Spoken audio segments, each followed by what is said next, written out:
Right, folks, and before I start this, well, I've already started, but I'd like to say that what money I make off this, I am going to donate to Mind. I'll have to have a look on what the settings and stuff on this, but anything I make on this, I will donate to Mind. I'm not in this for the money.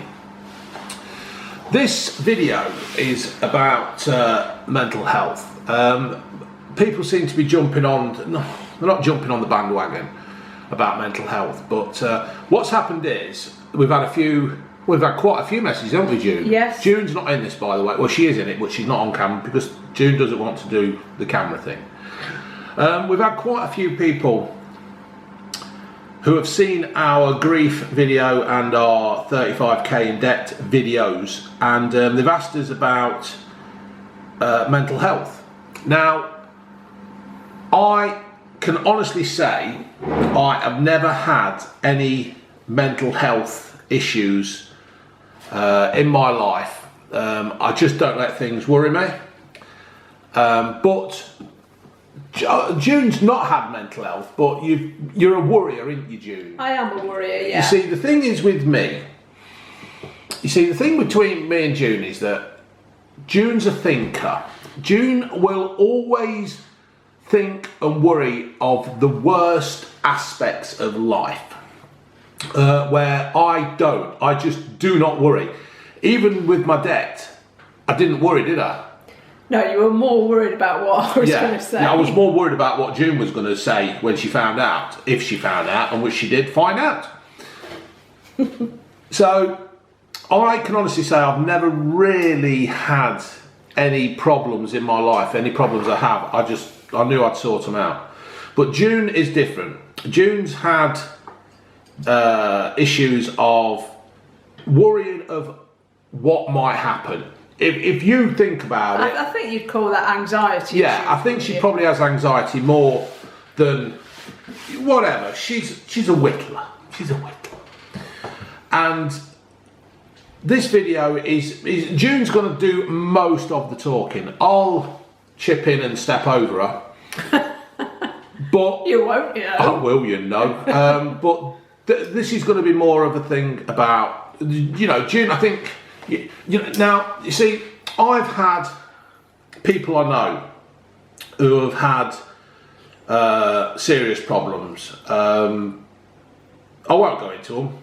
One's not here anymore. One has had problems, and I know of a few others. And my family as well. There's Yes. a couple of family members who have suffered with debilitating depression. Really, really bad depression and stuff like that. And it's quite not painful to see. It is painful to see. Well, it is painful because you feel helpless. Yeah, don't you? You can't do anything about it. So what it is, folks, we've made a few notes. Hopefully this might help people. It's just about my experiences, isn't it, really? Because I've not had any. I've not had any. This is one thing I have never had. I must be some kind of freak of nature. Well, there's a saying, isn't there? Be more dog, and I think you are more dog. You just do. Yeah, I just do. I don't worry about anything as such. You know, it's that even when I've been made redundant, it just doesn't affect me because I know I will always pick myself up and get on with it. And that. But what we'll do is we'll just go a few points. This video will last half an hour, and there it is. I'm just going to pick up a few things that I've made notes of. I think some of the problems today of the world is the pressure on looking perfect, being. Yeah, I wanted to say this actually. Yeah. I think you've got to be very careful with social media and the media in general, because the likes of Instagram, YouTube, Pinterest, it does portray this perfect life where nobody has a problem, everything's all lovely, and life isn't like that. It's a series of ups and downs, and everything's good for a bit, and then it all goes wrong for a bit, and then it's back up, and you're doing well again, and that is just life. But the thing is, June, in school they don't teach you or prepare you for things that go wrong, do they? Yeah, but I don't think that's down to the schools, really. I think that's a parenting thing. I mean, you've admitted that your mother didn't tell you about the nastiness in life. She let you think it was all lovely and perfect, where my mother was the total opposite. But what I wanted to talk about, because the only thing I can talk about really is my experience. I'm going to say this, though, I'm going to put it out there. There's only Blue Van Man who knows about this. I've never spoken about it to anybody else, so this is massive for me to do this, but I'm giving it a go. One of the things that I find difficult is loneliness. Now, you're all going to think I'm mad because I've got a family, I go to work, and on the face of it I seem quite happy-go-lucky, but you don't have to be alone to be lonely. And loneliness, somebody can be sat in the same room with you and you'll be sat there in your own, lost in your own thoughts, and your mind's going all over the place. And perfectly honestly here, we had issues in our marriage, didn't we? We won't go into them too much, because you felt, didn't you, that I was drawing away from you, but I wasn't. I was too busy trying to deal with myself. Now, a lot of these thoughts are completely not perfectly, completely irrational. So there's only so much talking you can do about it. Talking's good if you think you can reach a solution, but sometimes, going back to the grief video we did, you can talk things to death and still not get anywhere, especially if it's irrational thoughts, behaviours that you're having. There's no solution. The solution is in your mind. It's your mindset. You've got to change that. I've never sought help, and like I say, there's only Blue Van Man knows about this. And you lot now, yeah.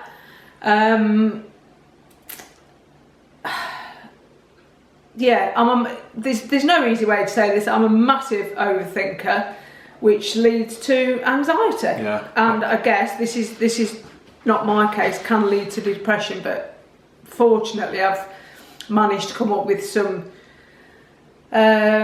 strategies, coping strategies that help me get through it. And I do know that it does pass. Sometimes I can't even get up and get myself out of the house. I do because I've got a job to go to and I've got dogs to walk and a daughter to look after, so I do force myself to do it. But when I say force, I have to force myself to do it. I mean, it's easier when I'm here, isn't it? It's easier when you're here. But because of my job, because you're away such a lot. Yeah, and like I said though, but even if you're here, sometimes you're so wrapped in your own thoughts and you just feel unable to talk about them. I mean, I find it incredibly difficult, and it was only because I was in fear of our marriage that I did actually speak out. And you were shocked, weren't you? You were really shocked. It wasn't as if there was anybody else involved or anything, was it? It was just, I just felt as though I couldn't talk about things that were worrying me. Now, if you asked me what I was worrying about, could I tell you? Could I bugger it? I mean, it was silly things such as me going to work and having. I mean, the times I used to go to work on nights, and if I hadn't phoned up, you'd got to phone me at 25 to 7 when I got there, that was it. I died in a crash. I was in a ditch upside down, and I'd drowned. But you know, June's laughing, but that's how it was. When I went to work in the mornings, no worries at all. Yeah. So it's, you know. Yeah, and I think a lot of that's to do with the fact that I wasn't there sitting thinking on my own. I've got to get up, got to walk the dogs, I've got to get Ginger to school, I've got to go to work, you know. And I don't really know when this came about. I've always been a bit of a worrier. But I think there was during our 40s, there was a lot of negative things happening, wasn't there? I mean, within the space of, 3 years, I lost my mother, my father, and my job. A job that I'd been in for 25 years. Yeah. And at the time, you're just battling and battling and battling, and then it's not until afterwards and it's all died down and everything's sort of calm again, and you're thinking, right, everything's okay, it's on an even keel. Right, now what's going to hit me next? Yeah, because where's the next blow coming from? And you're almost on like not red alert. Shields up, red alert. Yeah, it is. Isn't it? You're just waiting, and it's your heart's racing, your stomach's churning all the time. Is it that fight or flight thing? Yeah, I mean, the thing at the moment with our life at the moment, like I've said at the moment a few times, at the moment our life is going pretty well, isn't it? With everything,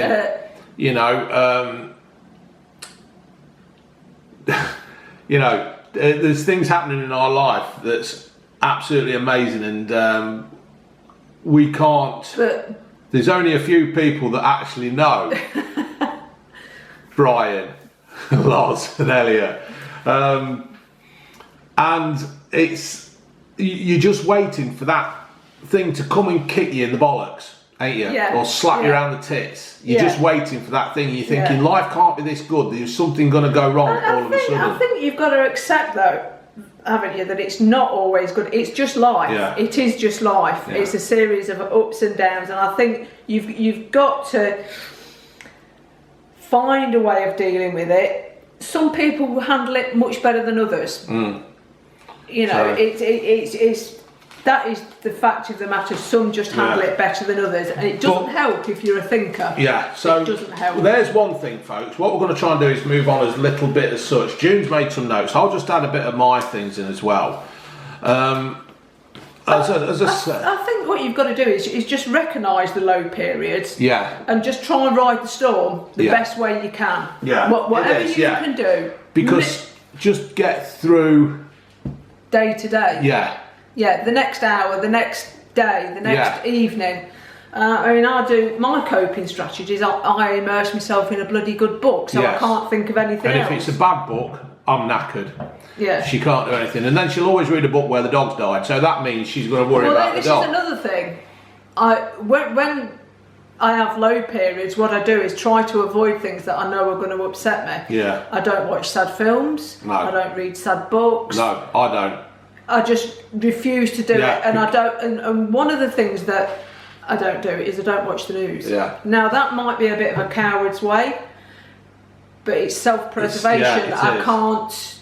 Yeah. I've got enough to deal with in my own head without taking on other people's problems. And like I say, that sounds terribly selfish, and I'm really not a selfish person. But you're no good to anybody if you're in a quivering wreck on the floor eating your own shit. No, you're not, are you? No, you've got to. In theory, people probably won't like this, but Margaret Thatcher once said something along the lines of, let's get our own place in order and then we can look after everybody else. So, in theory, although she was wrong as such, she was also right, because if we're in a mess, everybody else is going to be in a mess. Get yourself healthy. So, what I'm going to do, June, I'm not going to step all over you on this, but I'm trying to get this keeping into the 30-minute mark. Get yourself sorted. Now, that means that if you don't bottle it up, right, because this is one of the things about where the person I know who's no longer with us probably went wrong, because they didn't talk to somebody and ask for help. Now, people might think asking for help is a weakness in this day and age. Yeah, but I don't know as it's a weakness. No, but they might look at it as a weakness. I don't know as I look at it as a weakness. How would you look at it? It's difficult to actually put it into words. But surely asking for help, or having a chat with your mate in a pub, or your girlfriend over a tin, say, I'm struggling here. What I would say, that could relieve the pressure. Yeah, I think you've got to do only that. Guessing. Yeah, it does. It does. I mean, now you know how I am. You can see that I'm not withdrawing from you. I'm just having a bit of a... To be fair, we've never been as strong, have we, as such? No. It's... It did us good, but I mean, that was we'd been together, 15 years before I could have been let out after that. You know, anyway, as I was saying, I've come up with coping strategies that work for me. They might not work for everybody. I get myself a good book. I've always had dogs, so that means I've got to get up and look after my dogs, take them out and feed them and take my daughter to school and what have you. So I think once you've got your mind occupied and it's not wondering quite so much, therefore you're not thinking, it enables you to get through the day. Well, you actually took up, what was it? Furniture upcycling. Upcycling. Me and June love to walk around a charity shop. Not because we're poor, because we're not poor, but we have been. We have been poor, because we've been well poor at 35k in debt. But what we do is we like to go around a charity shop, because when we was skint, due to my stupidity and shit being with money, you know, you do turn to saving money, and we actually go around the charity shops and we do enjoy it. But what happened were we actually went around the charity shops and started buying things to, you know, well, we furnished our own home, didn't we? Yeah, upcycle. And we sold a few bits. And we sold stuff. But it's just about keeping busy and something that consumes your mind rather than this whirling massive dervish in your head. Yeah. So what I was saying, folks, is if you can go and do some upcycling and sell it on, you're getting a double whammy. You're getting the pleasure of doing something up and relieving your mind, and when you sell it, you're also making yourself a bit of money. You know, it's just giving you an aiming for a target for something. You know, I mean, it depends what's making you feel like that, isn't it? If it's something like a bereavement, then there's nothing you can do to change that. No, nothing at all. Because yes, talk about it by all means, but try and stop torturing yourself. But sometimes worrying about things, you find a solution to a problem if it's a problem that can be solved. But if it's something you can't change, then by all means tell people how you feel and why you're short-tempered and why you're cross all the time and why you don't really want to go out and do anything. Tell them why.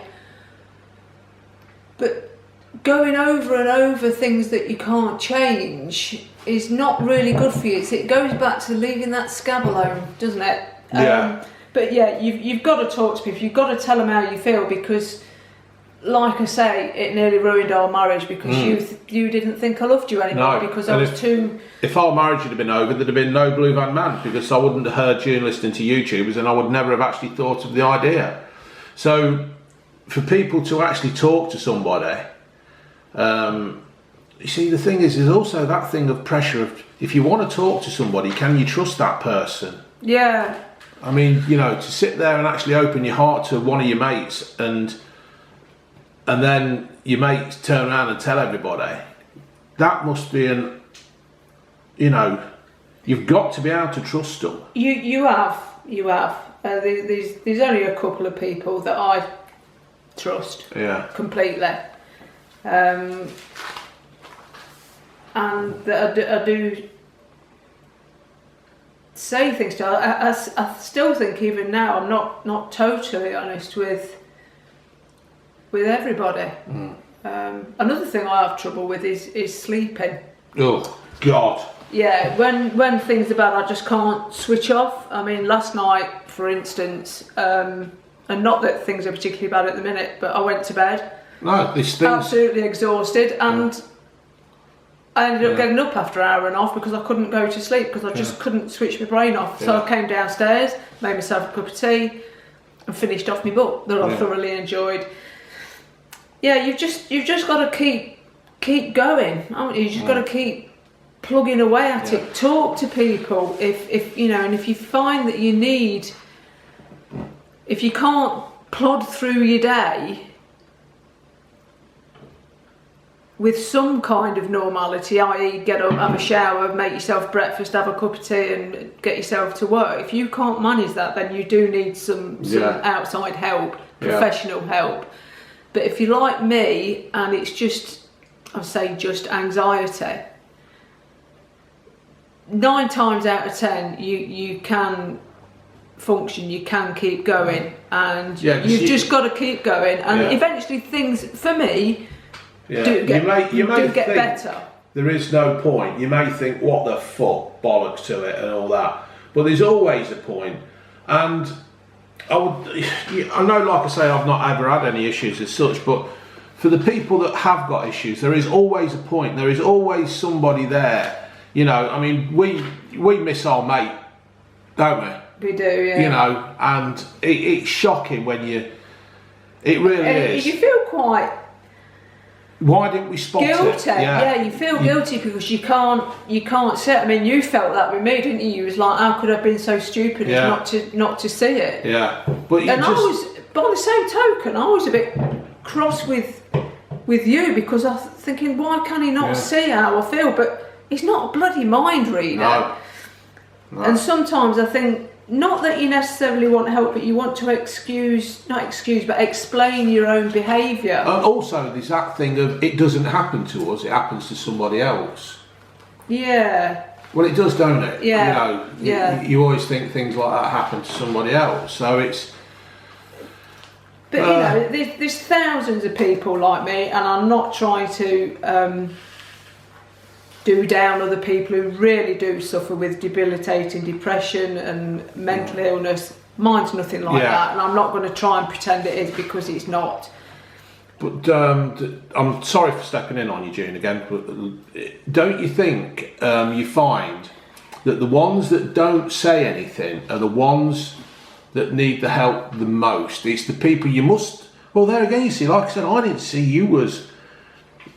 You just thought it was a miserable snatch. Yeah, and I just, you know, it's that kind of thing. I still do think you're a miserable snatch sometimes, but that's, you know... But you know why. Yeah, now. but the thing and is... that's the difference.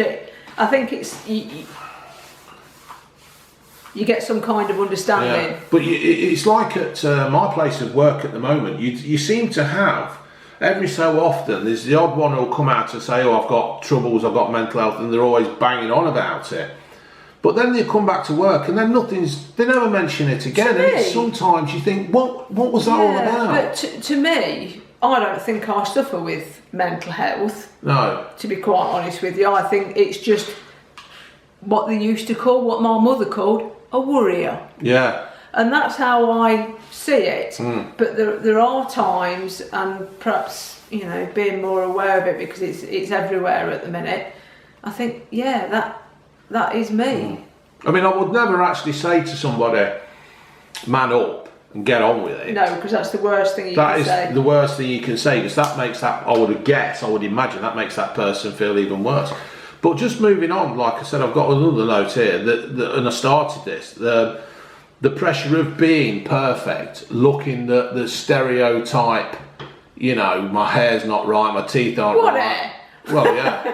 You see people do that, don't they? They start losing the hair. And they just, that's it. The life's over. Yeah. You think, just shave it off.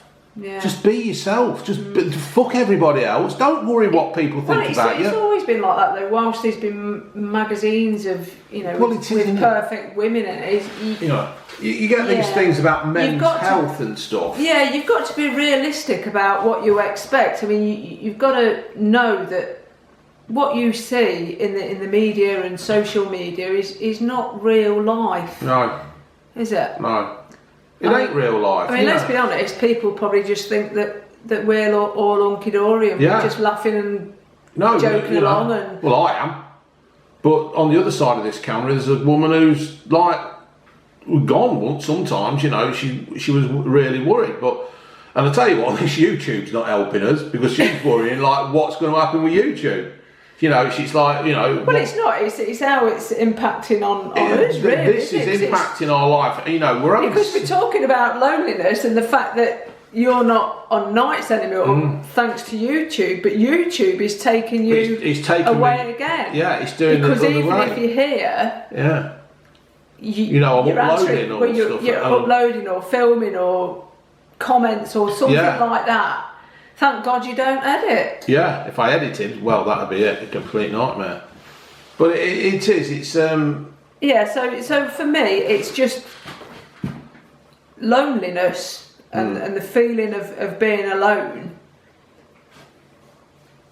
leads to me being over anxious about totally irrational things that haven't happened or could happen. I mean, everywhere you look on social media, it's somebody's got cancer or heart attack or going blind or stroke. And then the charities are always at you. You know, there's somebody starving in somewhere and all that, and it just gives you money and just there's all this in the problems in the world. I mean, I turned on, clicked on Pinterest because I don't look at Pinterest anymore, and there was something on there about animals being tortured, and I thought, I don't need to see this. We know it happens. But when you're feeling a bit fragile, that can tip you over the edge because then you can't leave that alone. No. And I'm one that's very sympathetic towards other people, and I don't just think, oh yeah, they're not very well. I'm living that for them, and I can't let it go. Yeah. It's it is a bit. And social media's got a lot to fucking answer for. I mean, even down onto this YouTube thing. You know, some of the comments that I have had in the past. Anybody else, it could quite easily upset them and completely fucking ruin their lives. So all these people that leave these comments of, "I hope you get cancer and die," you know, well, we're all going to die one day. I'm quite, you know, happily admit that. But for somebody to actually sit there and write that, what the fuck are you? You're the ones with the mental health issues, you sad fuck. You know, and people, it's just unbelievable. So it would destroy some people. Some people would absolutely be. Yeah, you see, that's the thing though. For a person like me, who's always over anxious and always worries and everything else, you'd think the comments would get to me more. I mean, on some of the lives, we get some real abuse, especially me. Well, we have had on Simon's thing, you know. His channel. The Simon night, that when we were doing it on his channel and all the stuff were coming through, it was quite disturbing. I think he was more upset than anybody, but, you know. It didn't bother us too much, did it? Other than we've got to find a better way to deal with that. Yeah, but...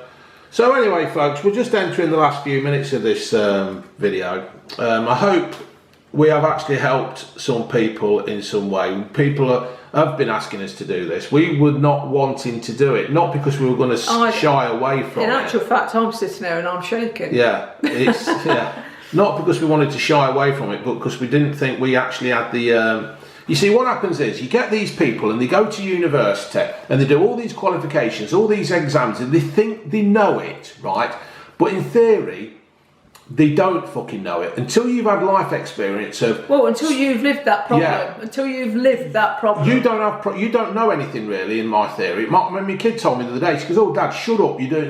I was trying to help someone. Shut up! Get in the van. Blah, blah. I says, "Ginge, shut up, because you've not had any life experience. You don't know anything." So the thing is, folks, these people go to college, they go to university, they get all the qualifications, blah, blah, blah. They set up in these offices, they come and chat. They haven't got a clue. They haven't got you get some kid who's about 25, who's telling you what to do, and you'll say, "What, has somebody died in your family?" No. Well, how the fuck do you know how I feel? You don't know. You don't know anything. You sat there, lecturers have told you what to do. You don't have a clue. Me and June, both over 50. We might have a bit of an idea. We've known people who have had problems, haven't we? Yeah. And we might have an idea. And hopefully this video has actually helped some people out there who have got problems. We've got about a minute or so left, June. For me, just to sum up, just keep busy and keep going. Yeah. Because things will be good. Things will go bad, and then you just keep going keep going until they get better again. Yeah. Ride the wave, ride the storm. All there is to it, folks. Right, so I'm into the last minute now. As I said at the start of this video, anything that I make on this will go to mind.org. There's a shop in Loughborough. So what I'll do is I'll give it till Christmas, and then whatever I make on this video, I will then take and donate to them. I don't know if there's something on the video where you can set it up for charity. I'll have to have a look, but I won't be keeping anything from this and passing it all on. This could be a future thing. If people have got issues that they want me and June to talk about, if we know enough about it, we will do it. This was a hard one to do because I haven't got the experience. June's a little bit woo. Ain't you, sweetheart? Yes. Yeah, sometimes. Anyway, 10 seconds. Hope you enjoy this, and sorry, June. Love you. Laters.